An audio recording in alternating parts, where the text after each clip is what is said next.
So ಮೂರನೇ structure ನೀವು observe ಮಾಡಿದ್ರೆ, ಸೊ ಮೂರನೇ ಸ್ಟ್ರಕ್ಚರ್ ಅಲ್ಲಿ ನಾನು ಡಾಟೆಡ್ ಲೈನ್ ಹೀಗೆ ಹೇಳಿದ್ರೆ ಅಲ್ಲಿ ಈಕ್ವಲ್ ಆಫ್ ಆಗಿ ಡಿವೈಡ್ ಆಗ್ತಿದೆ ಎರಡುವೆ.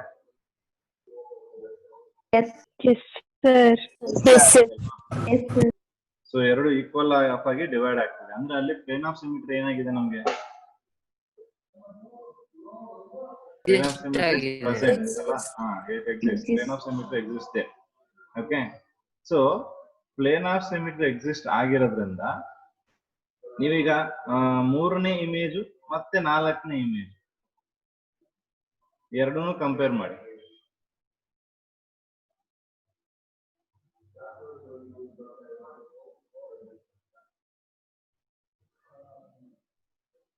ಐಡೆಂಟಿಕಲ್ ಇದಾವೆ ಎರಡುವೆ?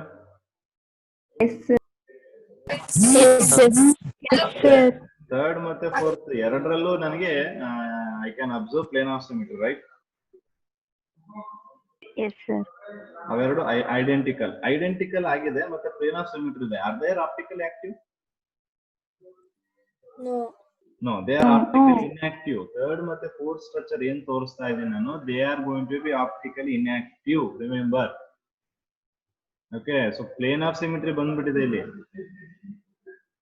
Again you can observe plane of symmetry. So plane of symmetry ಇರೋದ್ರಿಂದ ಎರಡು ಈಕ್ವಲ್ ಆಫ್ ಆಗಿ ಡಿವೈಡ್ ಆಗ್ತಿದೆ. ಸೊ ಎರಡು ಈಕ್ವಲ್ ಆಫ್ ಆಗಿ ಡಿವೈಡ್ ಆದ್ಮೇಲೆ ಅಲ್ಲಿ ಏನಾಗ್ತಿದೆ ನಮ್ಗೆ, ಎರಡನ್ನೂ ಕಂಪೇರ್ ಮಾಡಿದಾಗ ಎರಡು ಏನಾಗ್ತಿದೆ, optically inactive. Okay, so 3 and 4 ಏನಿದೆ, they are going to be optically inactive. Such kind of compounds we call it as meso compounds. This is very important. Such kind of compounds are called meso compounds. ಅಂದ್ರೆ ನೋಡಿ, meso compounds ಅಂದ್ರೆ ಏನು? These are the compounds which contains asymmetric carbon atom. ಎಷ್ಟು more than one asymmetric carbon atom ಇದೆ, but due to presence of plane of symmetry they do not show optical activity. So that is said to be meso compounds. 1 and 2 na ನಾವು meso ಅನ್ನಕ್ಕಾಗಲ್ಲ. Remember, 3 and 4 can be said as meso. Even though they have more than one asymmetric carbon atom, but due to the presence of plane of symmetry they do not show optical activity. Okay, so again ಇಲ್ಲಿ ನೋಡಿ, ಕೈರಾಲಿಟಿ exist ಆಗ್ತಿದೆ. ಕೈರಾಲಿಟಿ exist ಆದಾಗನು ನಮ್ಗೆ plane of symmetry ಬರ್ತಿದ್ಯಾ? Plane of symmetry ಬಂದ್ಬಿಟ್ರೆ ಅದು optical inactive ಅದು. Even though there is a presence of optical asymmetric carbon. Such kind of compounds ಏನಿದೆ ಅದನ್ನ ನಾವು meso compounds ಅಂತ ಕರಿತೀವಿ. So this is again a separate kind of compounds. So ಇಲ್ಲಿ ನಮ್ಗೆ asymmetric ಇದ್ದೂನು plane of symmetry exist ಆದ್ರೆ ಅವಾಗ ಅದೇನಾಗುತ್ತೆ, ನಮ್ಗೆ ಆಪ್ಟಿಕಲಿ ಇನ್ಆಕ್ಟಿವ್ ಆಗುತ್ತೆ. ಸಚ್ ಕಾಂಪೌಂಡ್ಸ್ ನಾವೇಂತ ಕರಿತೀವಿ, meso compounds ಅಂತ ಕರಿತೀವಿ. ಸೊ ಈಗ ನಿಮ್ಗೆ ಕ್ವಶನ್ ಏನು, ಹಾಗಾದ್ರೆ ಟಾರ್ಟರಿಕ್ ಆಸಿಡ್ ಗೆ ಎಷ್ಟು optical active structure ಬರೀತೀರಾ? 2. Only 2. You should remember that one. ಈಗ ನೋಡಿ, ನಾವು 4 ಆಪ್ಟಿಕಲ್ ಐಸೋಮರ್ಸ್ ಅಂತ ಹೇಳ್ತೀವಿ, ಕರೆಕ್ಟ್? ಅದು ತಪ್ಪಲ್ಲ. 4 ಆಪ್ಟಿಕಲ್ ಐಸೋಮರ್ಸ್ ಕರೆಕ್ಟ್. ಬಟ್ ಆ ಕ್ವಶನ್ ಅಲ್ಲಿ ಒಂದು ಸ್ಮಾಲ್ ಟ್ವಿಸ್ಟ್ ಏನಿರುತ್ತೆ, out of 4 optical isomers how many isomers are optically active ಅಂತ ಕೇಳ್ತಾರೆ. At that time we should be knowing. Okay, so n2 structure ಅಲ್ಲಿ ನಮಗೆ ಏನಿದೆ, ಪ್ಲೇನ್ ಆಫ್ ಸಿಮಿಟ್ರಿ ಇದೆ. ಸೊ ಆದ್ರಿಂದ ಎರಡು ಸ್ಟ್ರಕ್ಚರ್ಗಳು ಮಾತ್ರ ಏನಿದೆ ಇಲ್ಲಿ optically active. Are you getting what I am saying? Yes sir. Yes sir. ಇದು ತುಂಬಾ ಇಂಪಾರ್ಟೆಂಟ್, ಕ್ಲಿಯರ್ ಆಗಿ ಅರ್ಥ ಮಾಡ್ಕೊಳ್ಳಿ. ಓಕೆ, ಸೊ ನೆಕ್ಸ್ಟ್ ನಾನು ಏನ್ ಹೇಳಿದೆ ಇದ್ರಲ್ಲಿ, ಇದನ್ನ ನಾನು ಆಪ್ಟಿಕಲಿ ಇನ್ಆಕ್ಟಿವ್ ಅಂತ ಹೇಳ್ತಾ ಇದ್ದೀನಿ. ಏನಕ್ಕೆ ಇಲ್ಲ ಆಗ್ತಿದೆ ಅಂದ್ರೆ ಇಂಟರ್ನಲ್ ಕಂಪನ್ಸೇಷನ್ ಆಗ್ತಿದೆ ಅಂತ ಹೇಳಿದೆ ನಾನು. ಓಕೆ, ಸೊ ಇಂಟರ್ನಲ್ ಕಂಪನ್ಸೇಷನ್ ಹೇಗಾಗುತ್ತೆ ಅಂತ ಅಬ್ಸರ್ವ್ ಮಾಡಿದ್ರೆ, ನಾವು ಇಲ್ಲಿ ಪ್ಲೇನ್ ಆಫ್ ಸಿಮಿಟ್ರಿ ತಗೊಂಡಿದ್ದೀನಿ ನೋಡಿ ಇಲ್ಲಿ. ಓಕೆ, ಸೊ ಈ ಕಾರ್ಬನ್ ಆಟಮ್ ಏನಾಗುತ್ತೆ, ಇದು ರೊಟೇಷನ್ ಆಗುತ್ತೆ.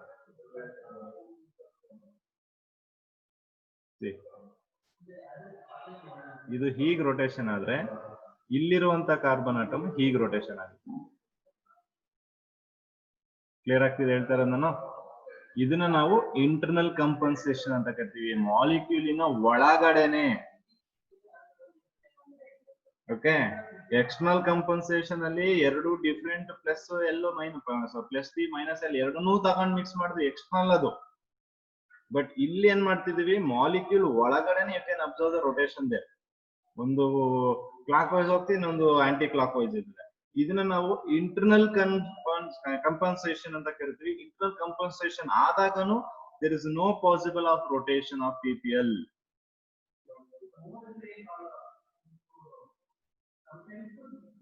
ಅರ್ಥ ಆಗ್ತಿದೆ ಹೇಳ್ತಾ ಇರೋದು ನಾನು?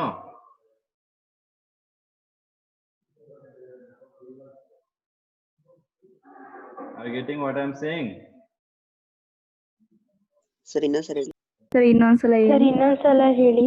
Okay. See, observe. So, meso compounds ನೀವೇನು ಅಬ್ಸರ್ವ್ ಮಾಡ್ತಾ ಇದ್ದೀರಾ, ಆ ಮೀಸೋ ಕಾಂಪೌಂಡ್ಸ್ ಅಲ್ಲಿ ಪ್ಲೇನ್ ಆಫ್ ಸಿಮಿಟ್ರಿ ಇದೆ. ಸೊ ಪ್ಲೇನ್ ಆಫ್ ಸಿಮಿಟ್ರಿ ಇದೆ ಅಂದಾಗ ನೋಡಿ ಏನಾಗುತ್ತೆ ಅಂದ್ರೆ, ಇಲ್ಲಿ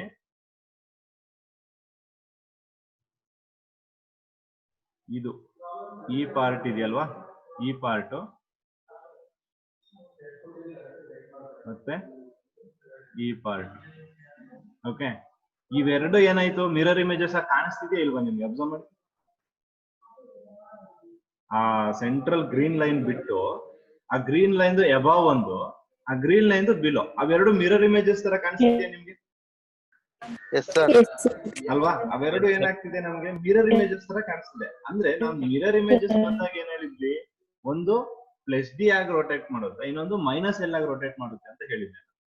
ಎನಾನ್ಶಮರ್ಸ್ ಅಲ್ಲಿ ನಾವು ತಗೊಂಡಾಗ, ಎನಾನ್ಶಮರ್ಸ್ ಅಲ್ಲಿ ಈಗ ನಾವು ಇಲ್ಲೇ ಅಬ್ಸರ್ವ್ ಮಾಡೋಣ, ಇಲ್ಲೇ ನೋಡಿ, ಇಲ್ಲೇ ಮಿರರ್ ತಗೊಳ್ಳಿ. ಸೊ ಇಲ್ಲೇ ಮಿರರ್ ನಾನು ಡ್ರಾಪ್ ಮಾಡಿದಾಗ ಇವೆರಡು ಮಿರರ್ ಇಮೇಜಸ್. ಅಂದ್ರೆ ಒಂದೇನಾಯ್ತು ಪ್ಲಸ್ ಡಿ ಆಯ್ತು, ಇನ್ನೊಂದು ಮೈನಸ್ ಎಲ್ ಆಗುತ್ತೆ. ನನಗೆ ಅದನ್ನ ಹೇಳಿದೆ ನಾನು, ಡಿ ಟಾರ್ಟಾರಿಕ್ ಆಸಿಡ್ ಮತ್ತೆ ಎಲ್ ಟಾರ್ಟಾರಿಕ್ ಆಸಿಡ್ ಅಂತ. ಇದು ಎಕ್ಸ್ಟರ್ನಲ್ ಕಂಪನ್ಸೇಷನ್. ನೀವೇನ್ ಇಲ್ಲಿ ಅಬ್ಸರ್ವ್ ಮಾಡ್ತಿದ್ದೀರಾ, ದಿಸ್ ಇಸ್ ಎಕ್ಸ್ಟರ್ನಲ್. ಇದು ಒಳಗಾಗ್ತಿರೋದಲ್ಲ, ಇದು ಹೊರಗಡೆ ಆಗ್ತಾ ಇರೋದು ಎಕ್ಸ್ಟರ್ನಲ್ ಕಂಪನ್ಸೇಷನ್ ಇದು. ಬಟ್ ನಾನು ಇಲ್ಲಿ ಅಬ್ಸರ್ವ್ ಮಾಡಿದ್ರೆ ಈ ಕಾಂಪೌಂಡ್ ಅಲ್ಲಿ, in this zone if I observe, ಇಲ್ಲಿರುವಂತ ಪ್ಲೇನ್ ಆಫ್ ಸಿಮಿಟ್ರಿ ಎಬವ್ ಮತ್ತೆ ಇಲ್ಲಿರುವಂತ ಪ್ಲೇನ್ ಆಫ್ ಸಿಮಿಟ್ರಿ ಬಿಲೋ ಎರಡು ಮಿರರ್ ಇಮೇಜಸ್ ಆಗಿದ್ದಾವೆ. ಸೊ ದಿಸ್ ಬೋತ್ ಹಾಫ್ ಏನಿದೆ, ಅದು ಒಂದ್ ಹಾಫ್ ಮೇಲೆ ಒಂದ್ ಹಾಫ್ ಕೆಳಗೆ ಏನಿದೆ, ಅವೆರಡು ಹಾಫ್ ಅಲ್ಲಿ ನನಗೆ ಅಸಿಮಿಟ್ರಿಕ್ ಕಾರ್ಬನ್ ಆಟಮ್ ಇದೆ. ಅಬ್ಸರ್ವ್ ಮಾಡ್ಬೋದು ಅದನ್ನ. ಎರಡೂ ಕೇಸಲ್ಲಿ ಅಬವ್ ಮತ್ತೆ ಬಿಲೋ ಎರಡರಲ್ಲೂ ನನಗೆ ಅಸಿಮಿಟ್ರಿಕ್ ಕಾರ್ಬನ್ ಆಟಮ್ ಇದೆ. ಸೊ ಅಸಿಮಿಟ್ರಿಕ್ ಕಾರ್ಬನ್ ಆಟಮ್ ಇದೆ ಅಂದ್ಮೇಲೆ ಏನಾಗುತ್ತೆ, ಒಂದು ಪ್ಲೇನ್ ಪೋಲರೈಸ್ಡ್ ಲೈಟ್ ನ ಪ್ಲಸ್ ಡಿ ಅಂದ್ರೆ ರೈಟ್ ಸೈಡ್ ರೊಟೇಟ್ ಮಾಡಬಹುದು, ಇನ್ನೊಂದು ಪ್ಲೇನ್ ಪೋಲರೈಸ್ಡ್ ಲೈಟ್ ನ ಮೈನಸ್ ಎಲ್ ಅಂದ್ರೆ ಲೆಫ್ಟ್ ಸೈಡ್ ಗೆ ರೊಟೇಟ್ ಮಾಡಬಹುದು.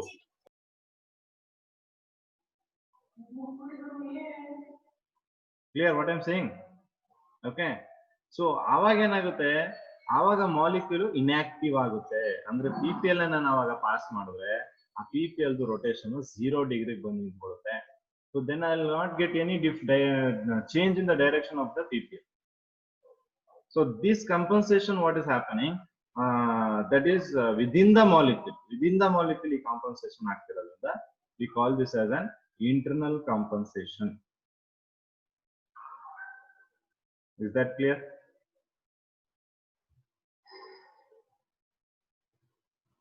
Yes, sir. Yes, sir. Yes, sir. So ಅದನ್ನ ನೆನ್ಪಿಟ್ಕೊಬೇಕು ನಾವು. ರೆಸಿಮಿಕ್ ಮಿಕ್ಸರ್ ಬಂದ ತಕ್ಷಣ external compensation, again racemic mixer are optically inactive. ಮತ್ತೆ ಮೀಸೋ ಕಾಂಪೌಂಡ್ಸ್ ಬಂದಾಗ internal compensation, again meso compounds are optically inactive.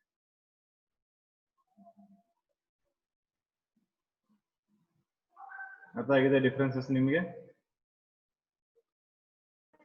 Sir racemics mixture ಅಲ್ಲಿ PPL ಯಾಕಾಗಲ್ಲ ಅಂದ್ರೆ ಎಕ್ಸ್ಟರ್ನಲ್ ಕಾಂಪನ್ಸೇಷನ್ ಇರುತ್ತೆ, ಅದಕ್ಕೆ ಅಲ್ವಾ ಸರ್? ಎಕ್ಸಾಕ್ಟ್ಲಿ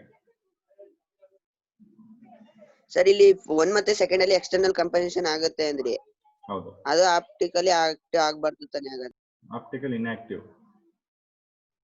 ಎರಡನ್ನೂ ಮಿಕ್ಸ್ ಫಸ್ಟ್ ಮಾಡಿದಾಗ ಸೆಕೆಂಡ್ ಎರಡನ್ನೂ ಮಿಕ್ಸ್ ಮಾಡಿದಾಗ, ನೀವು ಎರಡನ್ನೂ 50-50% ತಗೊಂಡು ಮಿಕ್ಸ್ ಮಾಡಿದಾಗ ಆವಾಗ ಆಪ್ಟಿಕಲ್ ಆಕ್ಟಿವಿಟಿ ಏನಾಗುತ್ತೆ, ಇನ್ಆಕ್ಟಿವ್ ಆಗುತ್ತೆ. ಬಟ್ ನೀನ್ ಬರೀ ಪ್ಲಸ್ ಡಿನೇ ತಗೊಂಡು ಇಟ್ಕೊಂಡಿದ್ಯಾ ಅಥವಾ ಬರೀ ಮೈನಸ್ ಎಲ್ನೇ ತಗೊಂಡು ಇಟ್ಕೊಂಡಿದ್ಯಾ ಅಂದಾಗ ಆವಾಗ ಆಪ್ಟಿಕಲ್ ಆಕ್ಟಿವಿಟಿನ ತೋರಿಸುತ್ತೆ. ರೆಸಿಮಿಕ್ ಮಿಕ್ಸರ್ ಅಂದಾಗ ನೆನ್ಪಿಟ್ಕೊಬೇಕು ನೀವೇನು ಎರಡನ್ನೂ ಮಿಕ್ಸ್ ಮಾಡ್ತಾ ಇದೀನಿ ಇಕ್ವಿಮೋಲಾರ್ ಅಲ್ಲಿ ಅನ್ನೋದನ್ನ ನೆನ್ಪಿಟ್ಕೊಳ್ಳಿ. ನೀವು ಅದನ್ನೇ ಜಾಸ್ತಿ confusion ಮಾಡ್ಕೊಂತಿದ್ದೀರಾ. Racemic mixture is nothing but equimolar mixture of plus D and minus L. ಎರಡು ಇರುತ್ತೆ. ಬಟ್ ಮೀಸೋ ಕಾಂಪೌಂಡ್ಸ್ ಅಲ್ಲಿ ಹಂಗಿಲ್ಲ. ನಿಮ್ಗೆ ರೆಸಿಮಿಕ್ ಮಿಕ್ಸರ್ ಅಲ್ಲಿ ಎರಡು ಇದ್ರೆ ಮಾತ್ರ ಇನ್ಆಕ್ಟಿವ್. ಬಟ್ ಮೀಸೋ ಕಾಂಪೌಂಡ್ ಅಲ್ಲಿ ಒಂದೇ ಇದ್ರೂ ಇನ್ಆಕ್ಟಿವ್. ಯಾಕೆಂದ್ರೆ ಅದೇನ್ ಮಾಡ್ತಿದೆ internal compensation. External compensation you need more two molecules. But for internal compensation you need only one compound.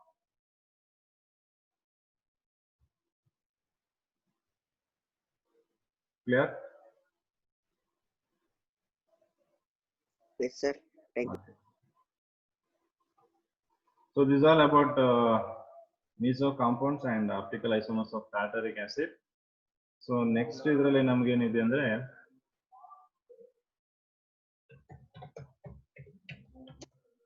retention in configuration and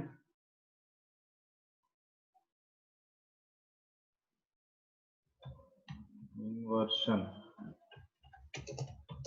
in configuration.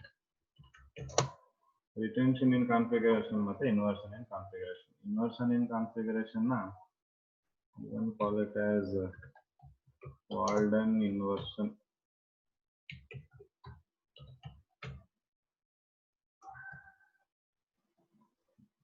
Inversion in configuration is also known as Walden inversion. Okay. Okay, so what is retention in configuration? So retention in configuration andre enu? So retention in configuration is nothing but if the reactant has same configuration of groups around the stereogenic carbon atom. Stereogenic andre again stereocenter anta. So if the reactant has same configuration of group around the stereogenic carbon atom as that of product. Okay, so product na hagene configuration reactant adunu same idre then that is said to be retention in configuration. So ಇಲ್ಲಿ ಏನಾಗುತ್ತೆ ಅಂದ್ರೆ ನಾವು nucleophilic attack ನೋಡಿದೀವಿ. So ಆ nucleophilic attack ಏನ್ ಮಾಡುತ್ತೆ that is going to occupy the same site as that of leaving group. So leaving group ಯಾವ position ಬಿಡ್ತೋ ಅದೇ ಪೊಸಿಷನ್ ಗೆ ನ್ಯೂಕ್ಲಿಯೋಫೈಲ್ ಹೋಗಿ ಕೂತ್ಕೊಳ್ಳುತ್ತೆ. ಬಟ್ SNO ನಲ್ಲಿ ಏನಾಗ್ತಿತ್ತು ಆ ಏನು ಲೀವಿಂಗ್ ಗ್ರೂಪ್ ಇತ್ತು ಅದಕ್ಕೆ ಅಪೋಸಿಟ್ ಡೈರೆಕ್ಷನ್ ಅಲ್ಲಿ ನಮ್ಗೆ ನ್ಯೂಕ್ಲಿಯೋಫೈಲ್ ಬಂದು ಕೂತ್ಕೋತಾ ಇತ್ತು. ಅವಾಗ ಅದನ್ನ ಇನ್ವರ್ಷನ್ ಅಂದ್ವಿ ನಾವು. ರಿಟೆನ್ಷನ್ ಏನಾಗುತ್ತೆ ಯಾವ ಜಾಗನ ನ್ಯೂಕ್ಲಿಯೋಫೈಲ್ ಲಿವಿಂಗ್ ಗ್ರೂಪ್ ಬಿಟ್ಟು ಹೋಗುತ್ತೋ ಅದೇ ಜಾಗಕ್ಕೆ ನಮ್ಗೆ ಹ್ಯಾಲೋಜನ್ ಏನೋ ನ್ಯೂಕ್ಲಿಯೋಫೈಲ್ ಬಂದು ಕೂತ್ಕೋಬೇಕು.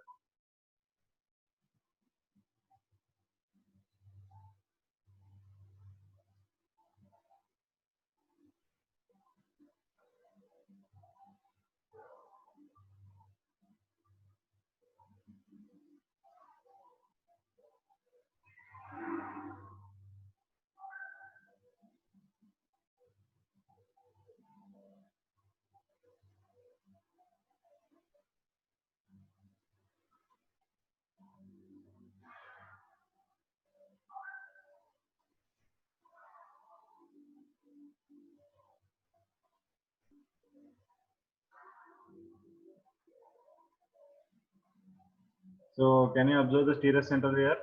This is the stereo carbon. ಅಥವಾ stereo center ಇಲ್ಲಿದೆ ನೋಡಿ. So this is the stereo center ಅಥವಾ stereogenic center. So ಇಲ್ಲೇನಿದೆ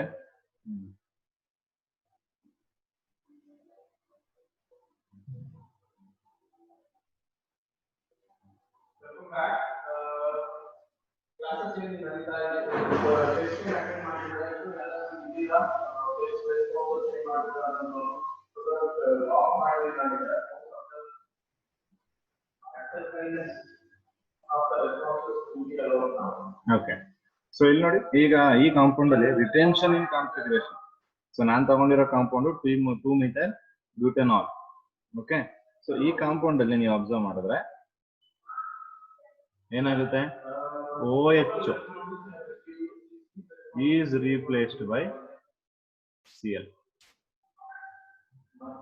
ಓಕೆ, ಅಂದ್ರೆ ಈ OH ಜಾಗಕ್ಕೆನೆ Cl ಬಂದು ಕೂತ್ಕೊಳ್ತೀನಿ ನಿಮ್ಮ ಪ್ರಾಡಕ್ಟ್ ಸೈಡ್ ಅಲ್ಲಿ. ನಾನು just I'll write only this form. I'll write only this. Okay. So ಇಲ್ಲಿ observe ಮಾಡಿ.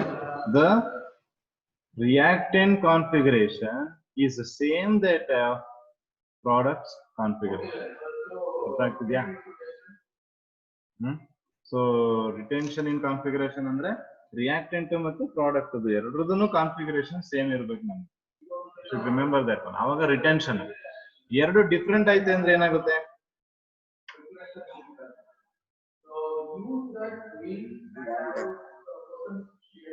ಎರಡು ಡಿಫ್ರೆಂಟ್ ಆದ್ರೆ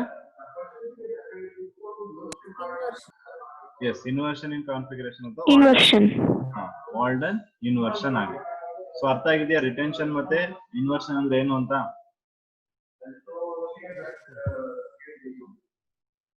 So that is what retention in configuration and inversion in configuration ಅಷ್ಟೇ. ಇನ್ವರ್ಷನ್ ಗೆ ಏನಾಗುತ್ತೆ, ಇಲ್ಲಿರುವಂತಹ CL ಇನ್ವರ್ಷನ್ ಗೆ you will find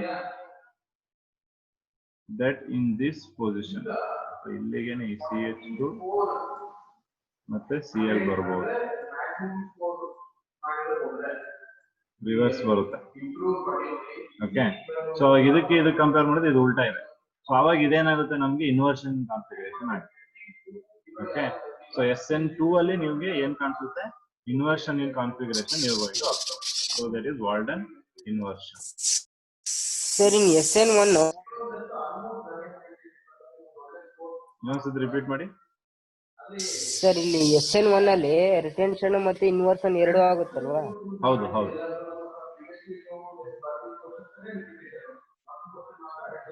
SN1 ಅಲ್ಲಿ you can observe both retention in configuration as well as what is inversion in configuration. ಏನಕ್ಕೆ ಅಂದ್ರೆ SN1 ಅಲ್ಲಿ as I told ಏನು ಕಾರ್ಬೋಕೇಟೈನ್ ಫಾರ್ಮೇಷನ್ ಆಗುತ್ತೆ, ಆ ಕಾರ್ಬೋಕೇಟೈನ್ ಹೈಬ್ರಿಡೇಷನ್ sp2 ಇರುತ್ತೆ.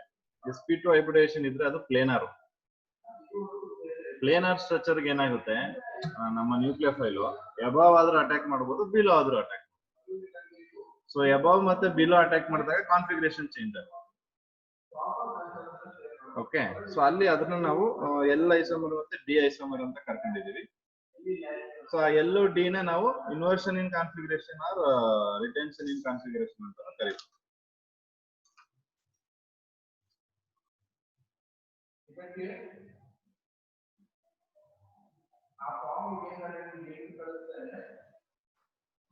ಓಕೆ,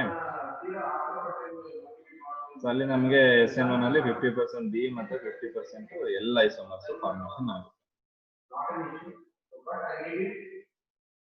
ಸೊ ಅಲ್ಲಿ ಎಲ್ ಐಸೋಮರ್ ಏನಿರುತ್ತೆ, ಆ L isomer retention, D isomer ಏನಿದೆ ಅದು inversion. So L will be retention and D will be inversion. So that is in the case of SN1. Clear ಆಗಿದೆಯಾ? ಇನ್ನೂ doubts ಇದೆಯಾ ಇನ್ನು?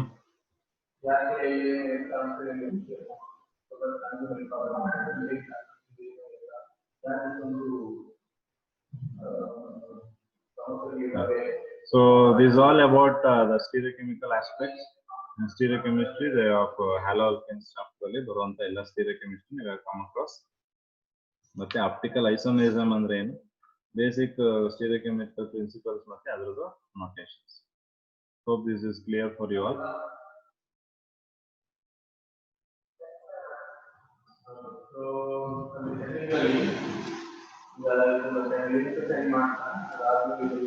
Then after that we have polyhalogen compounds. So polyhalogen compounds andre, so polyhalogen screen ಕಾಣಿಸ್ತಿದೆಯಲ್ಲ ಎಲ್ರಿಗೂ? Yes sir. So polyhalogen compounds are carbon compounds containing more than one halogen atom. Already ಅದನ್ನ starting of the chapter ಅಲ್ಲಿ ಹೇಳಿದ್ದೀನಿ. ನಾವು ನಮ್ಮ classification ಮಾಡ್ತೀವಿ based on the number of halogens ಅಂತ. ಅದರಲ್ಲಿ mono, dye, try ಅಂತ ಬರ್ತಾ ಇತ್ತು. ಈಗ ಅಲ್ಲೇನ್ ಮಾಡಿದಾರೆ ಅಂದ್ರೆ ಒಂದಕ್ಕಿಂತ ಜಾಸ್ತಿ ಇರೋದೆಲ್ಲ ಪಾಲಿ ಅಂತ ಹೇಳಿದ್ದಾರೆ. Okay, so in polyhalogen compounds what we are going to do is, so ಯಾವ್ದೆಲ್ಲ ಪಾಲಿಹ್ಯಾಲೋಜನ್ ಕಾಂಪೌಂಡ್ಸ್ ಇದೆ ಸೊ ನಂಗೆ ಬಿಗಿನಿಂಗ್ ಆಫ್ ದ ಕ್ಲಾಸ್ ಅಲ್ಲಿ ಕೇಳಿದ್ರು ಕ್ವಶನ್. ಸೊ ಇದ್ರದ್ದು ಮೆರಿಟ್ಸ್ ಮಾತ್ರ ಹೇಳಿದ್ರೆ ಇದ್ರ ಡಿಮೆರಿಟ್ಸ್ ಏನಿದೆ, what the effects of these compounds ಅಂತ. ಸೊ ಅದ್ರ ಡಿಮೆರಿಟ್ಸ್ ಆಗ್ಬೋದು, ಎಫೆಕ್ಟ್ಸ್ ಏನಿದೆ that we are going to study here. Okay, so starting ಅಲ್ಲೆಲ್ಲ ನಾವು ಕ್ಲೋರೋಕ್ವಿನ್ ಆಗ್ಬೋದು, ಹೈಡ್ರಾಕ್ಸಿ ಕ್ಲೋರೋಕ್ವಿನ್, ಸೊ ಈ ತರ ಏನಿದೆ ಮಲೇರಿಯಲ್ ಡಿಸೀಸ್ ಡ್ರಗ್ಸ್ ಇವೆಲ್ಲ ಇದಾವೆ. ಮತ್ತೆ ಸುಮಾರು ಎಕ್ಸ್ಪೆರಿಮೆಂಟ್ಸ್ ಗೆ ಸ್ಟಾರ್ಟಿಂಗ್ ಯೂಸ್ ಮಾಡ್ತಿದ್ದೀವಿ, ಮನಿ ಯೂಸಸ್ ಆರ್ ದೇರ್ ಅಂತ ಹೇಳಿದ್ವಿ. ಸೊ ಅವೆಲ್ಲ ಇರೋದ್ರಿಂದ halo alkanes compound, haloarenes compounds uses ಇದೆ ಅಂತ. ಸೊ ಇದರಿಂದ ಏನು ನಮ್ಗೆ ಹಾರ್ಮ್ಫುಲ್ ನೇಚರ್ಸ್ ಇದೆ, ಏನು ಹಾರ್ಮ್ಸ್ ಇದೆ ಅಥವಾ ಏನು ಪ್ರಾಬ್ಲಮ್ಸ್ ಇದೆ ಇದರಿಂದ ಅನ್ನೋದನ್ನ ನಾವು we are going to study here. Okay, so ಅದರಲ್ಲಿ first one what we have is dichloromethane. Dichloromethane ಅಥವಾ ಮಿಥಿಲಿನ್ ಕ್ಲೋರೈಡ್, CH2Cl ಅದ್ರ ಮಾಲಿಕ್ಯುಲರ್ ಫಾರ್ಮುಲಾ. ಅದನ್ನ ನಾವು ಶಾರ್ಟ್ ಆಗಿ DCM ಅಂತ ಕರಿತೀವಿ. DCM, ಡೈಕ್ಲೋರೋಮೀಥೇನ್.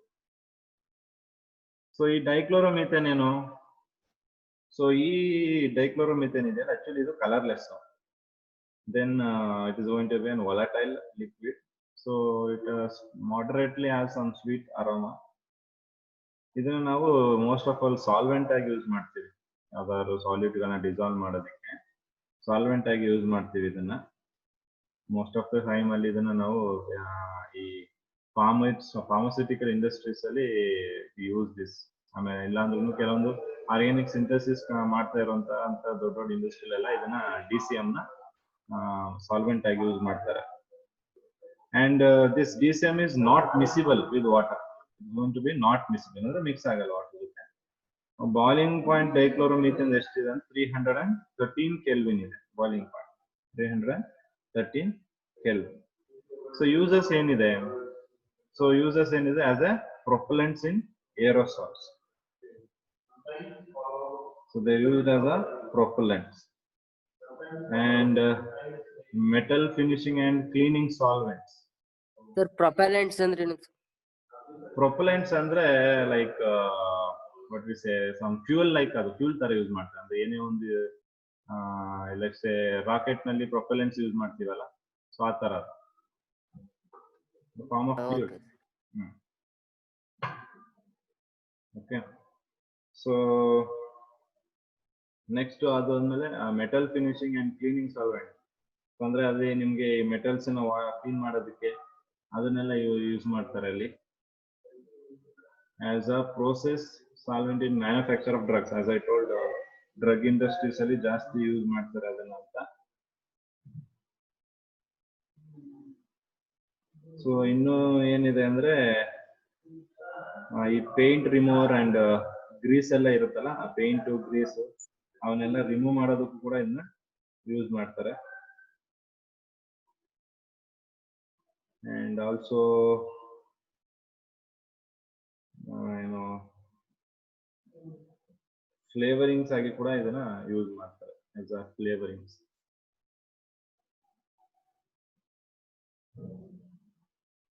So what are the harmfuls ಅಥವಾ ಟಾಕ್ಸಿಸಿಟಿ ಏನೇನಿದೆ DCM ಅಂದ್ರೆ? So central nervous system CNS ನ ಎಫೆಕ್ಟ್ ಮಾಡುತ್ತೆ. You know what is CNS and all that stuff.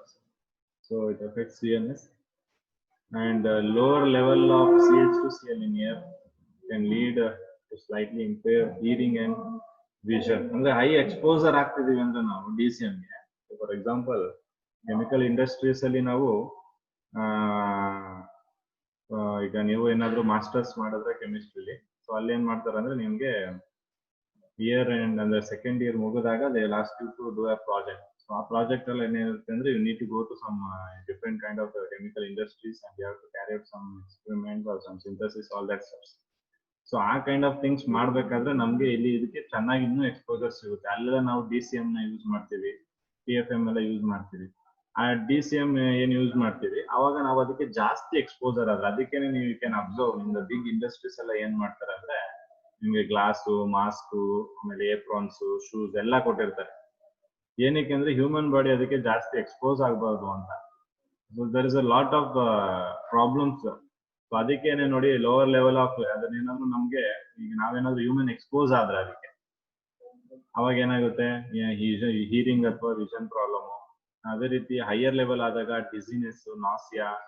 So so numbness in the fingers and toes ಇವೆಲ್ಲ ಕಾಸ್ ಆಗುತ್ತೆ. These are the things you observe when you get exposed to most of the chemicals. ಅದಕ್ಕೆ ನಾವು laboratories ಅಲ್ಲಿ ಇದ್ದಾಗನೂ ಮಕ್ಕಳಿಗೆ ಹೇಳ್ತಾ ಇರ್ತೀವಿ, be careful with the chemicals, be careful with the chemicals ಅಂತ. Because these things are unknowingly we intake, not knowingly, unknowingly we intake all these things. So ಅದೇನಾಗುತ್ತೆ ನಮಗೆ, not suddenly but slowly it will be causing something in causing the defect in our system. So ಆ ತರ issues ಆಗ್ತಾ ಇರುತ್ತೆ. So then again ಇಲ್ಲಿ direct skin contact.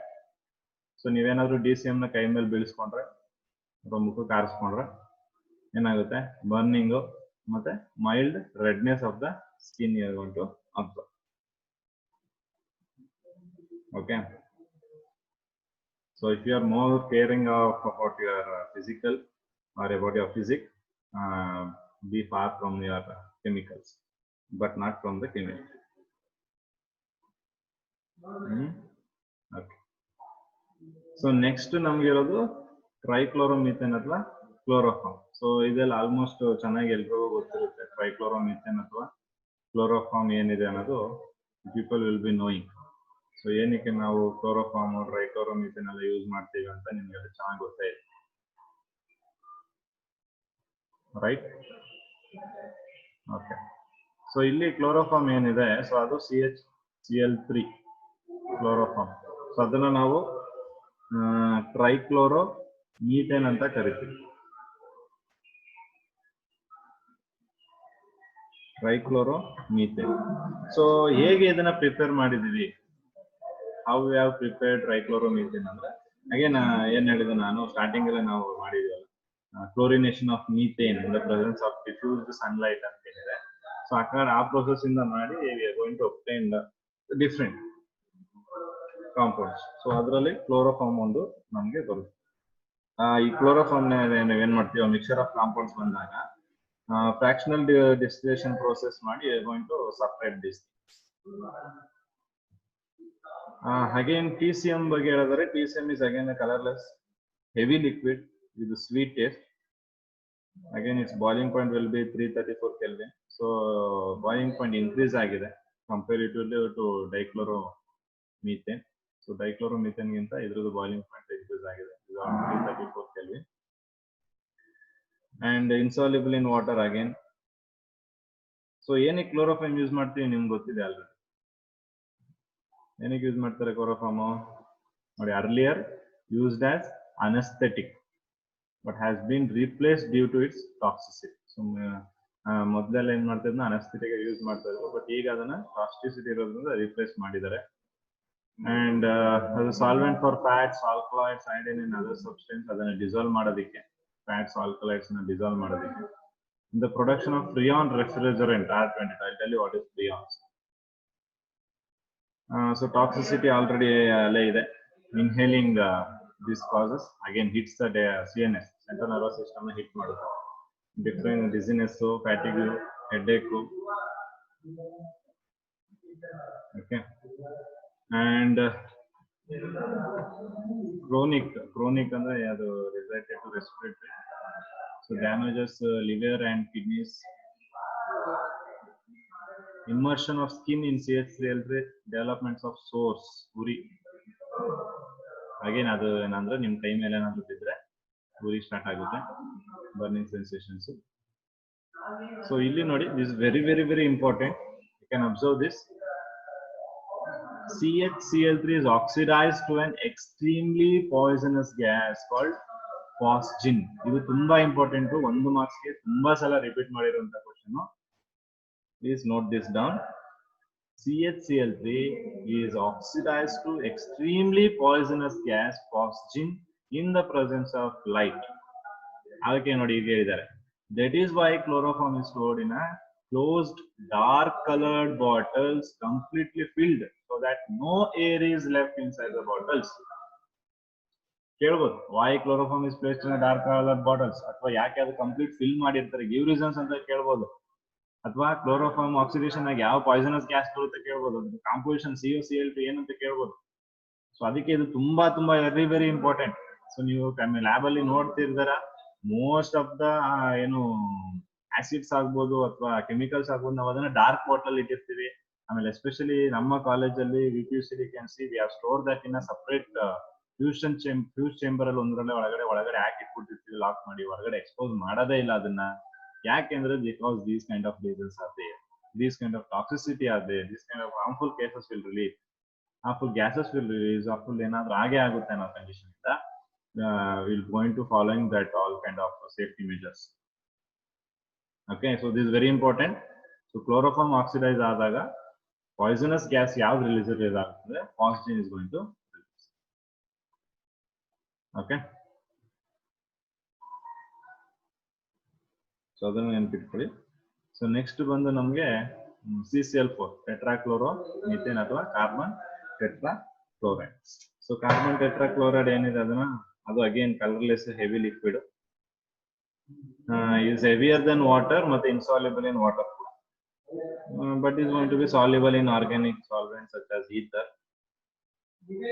ether ಅಲ್ಲಿ solvent soluble ಆಗುತ್ತೆ.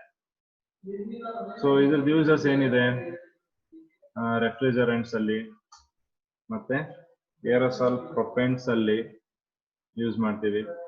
as a feedstock in the synthesis of chlorofluorocarbon. Chlorofluoro is again CFC. Okay, CFC. Pharmaceutical manufacturing, again drugs ಏನಾದ್ರು related ಆಗಿದ್ರೆ ಅದು. Industrial solvent, as I told, solvent ಆಗಿ use ಮಾಡ್ತಾರೆ.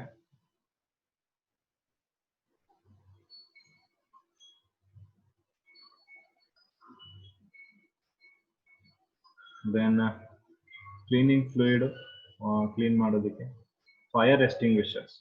Okay, so ನೀವು fire ಎಸ್ಟಿಂಗ್ವಿಷರ್ಸ್ ನೋಡಿರ್ತೀರ ಹಾಸ್ಪಿಟಲ್ಸ್ಗೆಲ್ಲ ಹೋದಾಗ. So ಆ ಥರ ಅದನ್ನು ಕೂಡ ಯೂಸ್ ಮಾಡ್ಬೋದು. ಯಾವ್ದಾದ್ರು ಫೈರ್ ಕೇಸಸ್ ಇದ್ದಾಗ ಅದನ್ನ ಫೈರ್ನ ಡೌನ್ ಮಾಡೋದಕ್ಕೆ you can use this as a fire extinguisher. Toxicity ಇದ್ರದ್ದು again liver cancer, dizziness, light headache, nausea, vomiting, irregularity in heartbeat, irritation of eyes on contact, depletion of ozone layer, ozone layer ne depletion ಮಾಡುವಂತದ್ದು, so leading in increase in skin cancer and eye diseases. So next comes freons. So freons ಅಂದ್ರೆ ತುಂಬಾ important. Again ಇದನ್ನು ಕೂಡ ತುಂಬಾ important. ಫ್ರಿಯಾನ್ಸ್ ಅಂದ್ರೆ ಏನು ಅಂತ ಕೇಳ್ತಾರೆ, ವಾಟ್ ಆರ್ ಫ್ರಿಯಾನ್ಸ್ ಅಂತ ಕೇಳ್ತಾರೆ, what are freons give examples ಅಂತ ಕೇಳ್ತಾರೆ. So freons are nothing but they are chlorofluoro compounds of methane and ethane. Okay, so this is the definition. They are chlorofluoro compounds of methane and ethane. So very important. This is known as freons.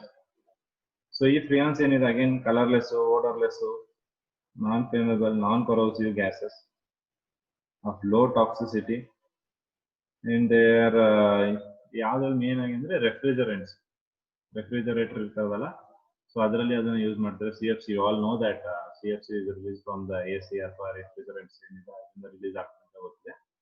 So ಅಲ್ಲಿದೆ ನೋಡಿ, refrigeration and air condition purposes use ಮಾಡ್ತೀವಿ. So ಅಲ್ಲೆಲ್ಲ ನಾವು ಫ್ರಿಯಾನ್ಸ್ ನ use ಮಾಡಿರ್ತೀವಿ.